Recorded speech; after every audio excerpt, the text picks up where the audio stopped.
Episode 7 start होता है। नागी सेगावा की बातें याद करके बहुत खुश हो रहा था कि सेगावा ने उसे अपनी पर्सनल बातें बताई। वो ठान लेता है कि वो अब सेगावा की मदद करेगा उसकी जिम्मेदारियां बांटने में। फिर वहाँ एरिका आती है। एरिका नागी को स्कूल ट्रिप के बारे में बताती है। नागी कहता है इसके बारे में मुझे कैसे पता नहीं चला। एरिका कहती है क्योंकि तुम्हारा ध्यान क्लास में रहता ही नहीं था और तुम हर एक सेकंड में मुस्कुराते रहते थे। जब से हम सेगावा के घर से आए तब से तुम अजीब बिहेव कर रहे हो। कुछ हुआ था क्या तुम दोनों के बीच? नागी कहता है कुछ भी नहीं हुआ था। नागी एरिका से पूछता है तुम नहीं जा रही क्या ट्रिप पे? एरिका मना करती है और कहती है वो अपनी सिक्योरिटी की वजह से नहीं जा रही क्योंकि उसके पापा बहुत अमीर हैं और उनसे पैसे लेने के लिए कोई एरिका को किडनैप कर सकता है और वैसे भी एरिका का वहाँ जाने का कोई खास मन नहीं है। नागी कहता है वो भी नहीं जाएगा क्योंकि उसे ये सब चीजें फालतू टाइम वेस्ट लगती हैं। इससे अच्छा वो घर में बैठकर पढ़ाई कर सकता है। एरिका कहती है इसलिए तुम्हारे कोई दोस्त नहीं है। नागी कहता है तुम्हारे पास कौन से दोस्तों की फौज है? एरिका बताती है सेगावा भी जा रही है और नागी सेगावा के साथ अच्छा टाइम स्पेंड कर सकता है। अगले दिन नागी लाइब्रेरी में बैठकर सेगावा का वेट कर रहा था। फिर वहाँ सेगावा आती है और कहती है रोज तो मैं जल्दी आती हूँ, आज तुम कैसे जल्दी आ गए? नागी हिम्मत करके सेगावा से पूछता है क्या तुम फील्ड ट्रिप में मेरे ग्रुप में मेरे साथ चलोगी? सेगावा हाँ करती है। एरिका गेट में खड़ी थी और वो कहती है काम बन गया। साइड में एक लड़का छुपकर एरिका को देख रहा था। नागी क्लास में बैठा हुआ था और वो सोचता है जब वो एरिका के साथ ट्रिप पे जाएगा तो वो बिल्कुल डेट की तरह होगा। वो लोग बीच पे जाएंगे, रेस्टोरेंट्स पे जाएंगे, आर्ट म्यूजियम जाएंगे और बहुत अच्छा टाइम स्पेंड करेंगे। नागी अपने सपने ही सजा रहा था पर फिर वहाँ सेगावा आ जाती है। नागी सेगावा से पूछता है कि हम लोग वहाँ पर क्या करेंगे? सेगावा कहती है कि हम श्राइन स्टैम्प कलेक्ट करेंगे। वो लोग थोड़ी कुछ बात करते हैं। सेगावा बताती है कि वो फील्ड ट्रिप के लिए बहुत एक्साइटेड है। सीन चेंज होता है। नागी और सेगावा घर जाने वाले थे पर बाहर बहुत बारिश हो रही थी। नागी के पास छाता था और वो सोचता है कि वो और सेगावा एक ही छाते में जाएंगे और जैसे ही वो पलटता है वो देखता है कि सेगावा के पास पहले से छाता है। वो लोग साथ में घर जा रहे थे और एरिका के बारे में बात कर रहे थे।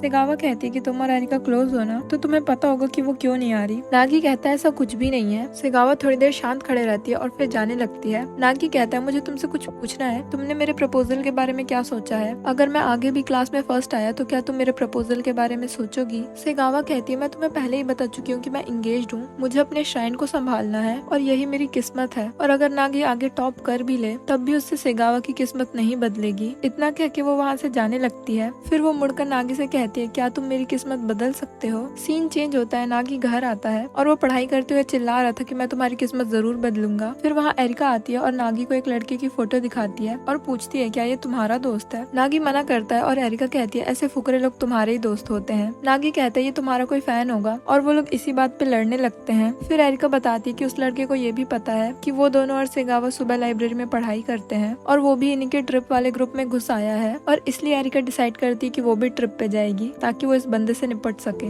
एरिका ट्रिप के लिए बहुत एक्साइटेड थी क्योंकि वो वहाँ सोशल मीडिया के लिए फोटोज क्लिक करवा सकती है। सीन चेंज होता है। एरिका ट्रिप के लिए इतनी ज्यादा एक्साइटेड थी कि वो रात भर सो ही नहीं पाती। अगले दिन वो चारों स्कूल में मिलते हैं और उस बंदे का नाम शियोन था। शियोन वहाँ एरिका से फ्लर्ट करने लगता है। नागी कहता है कि अब उन्हें चलना चाहिए पर शियोन कहता है कि उसे नागी से कुछ बात करनी है और वो नागी को साइड में ले जाता है। वो नागी को बताने लगता है कि वो एरिका का कितना बड़ा फैन है। उसे यकीन ही नहीं हो रहा कि वो एरिका के ग्रुप में है। उसने एरिका को मैसेजेस भी किए हैं पर एरिका ने उसे ब्लॉक कर दिया है। नागी सोचता है ये कितनी बकवास कर रहा है। फिर वो नागी से पूछता है क्या उसे एरिका को प्रपोज करना चाहिए? नागी कहता है ये तुम मुझसे क्यों पूछ रहे हो? शियोन कहता है क्योंकि तुम दोनों काफी क्लोज हो ना। नागी कहता है ऐसा कुछ भी नहीं है, तुम्हें जो लगे वो करो। फिर वहाँ एरिका और सेगावा आते हैं। एरिका पूछती है तुम लोग वहाँ क्या बातें कर रहे थे? पर शियोन उसे कुछ नहीं बताता। फिर वो लोग ट्रिप पे जाते हैं और वहाँ एरिका शियोन से बस फोटो ही क्लिक करवा रही थी। शियोन एरिका से फ्लर्ट किए जा रहा था पर वो उसे ज्यादा भाव नहीं दे रही थी। एरिका शियोन से फोटोज क्लिक करवाती है। नागी और सेगावा अपना अलग घूमने चले जाते हैं। एरिका वहाँ बहुत एंजॉय कर रही थी और वो बहुत सारी फोटोज क्लिक करवाती है। शियोन को भी एरिका के साथ बहुत मजा आ रहा था और सेगावा अपने स्टैम्प कलेक्ट करने में बिजी थी पर नागी वहाँ बिल्कुल एंजॉय नहीं कर पाता। वो बस पूरे टाइम शियोन और एरिका पे नजर रखे हुए था। सेगावा नागी को और स्टैम्प लाने चलने के लिए कहती है। नागी शियोन और एरिका से भी पूछता है पर वो दोनों मना कर देते हैं। एरिका शियोन के साथ एंजॉय कर रही थी और नागी को इस चीज से जेलसी हो रही थी और इसलिए वो एरिका और शियोन को भी जबरदस्ती साथ में ले जाता है। वो लोग किसी रेस्टोरेंट में बैठे थे और एरिका शियोन से बातचीत कर रही थी और नागी बस उन्हें घूरे जा रहा था। सेगावा उससे पूछती है कि तुम्हें क्या हो गया है, तुम पूरे टाइम बस उन्हीं लोगों को देख रहे हो? नागी कहता है वो ग्रुप लीडर है इसलिए वो उन दोनों पे नजर रखे हुए है ताकि वो दोनों कहीं खो ना जाए। फिर सेगावा और नागी भी वहाँ थोड़ा कुछ खाते पीते हैं। शाम हो जाती है और वो लोग बीच पे सनसेट एंजॉय कर रहे थे। एरिका वहाँ पर भी बस फोटोज ही क्लिक कर रही थी। फिर नागी कहता है कि अब उनके वापस जाने का टाइम हो गया है पर फिर शियोन एरिका के लिए आइसक्रीम लेने चले जाता है। नागी देखता है कि वहाँ सेगावा भी नहीं है। एरिका बताती है कि वो अकेले ही स्टैम्प कलेक्ट करने चले गई होगी क्योंकि नागी तो बस पूरे टाइम इन दोनों पे नजर रखे हुए था। एरिका रेत पे फ्रेंड्स लिखती है और उसे वहाँ सेगावा के साथ फोटोज क्लिक करवानी थी, पर सेगावा वहाँ नहीं थी, इसलिए एरिका नागी से फोटो क्लिक करवाने के लिए कहती है, पर नागी साफ मना कर देता है। एरिका कहती है तुम्हें टेंशन लेने की जरूरत नहीं है, मैं ये फोटो कहीं पोस्ट नहीं करूंगी। फिर नागी तैयार हो जाता है और वो एरिका की फोटोज क्लिक करता है। एरिका कहती है तुम्हें मेरी फोटोज क्लिक नहीं करनी है, मेरे साथ फोटोज क्लिक करवानी है। फिर वो दोनों वहीं पर लड़ने लगते हैं और एरिका नागी से अपना फोन छीन रही थी और ऐसा करने में उन दोनों की गलती से फोटो क्लिक हो जाती है। एरिका गुस्सा करती है और नागी से फोन छीन लेती है, पर फिर वो पलट के नागी से कहती है कि एरिका की फोटोज नागी से बेहतर और कोई क्लिक नहीं कर सकता। फिर नागी कहता है कि मुझे अचानक से याद आया तुम किसी की अटेंशन पाना चाहती हो और इसलिए तुम इस ट्रिप पे आई हो, तो वो कौन है? एरिका कहती है अगर मैं तुम्हें बता दूंगी तो तुम्हें शॉक लग जाएगा। और बस एपिसोड यहीं पर एंड हो जाता है। Don't forget to subscribe. मिलते हैं अगले वीडियो में, तब तक के लिए बाय बाय।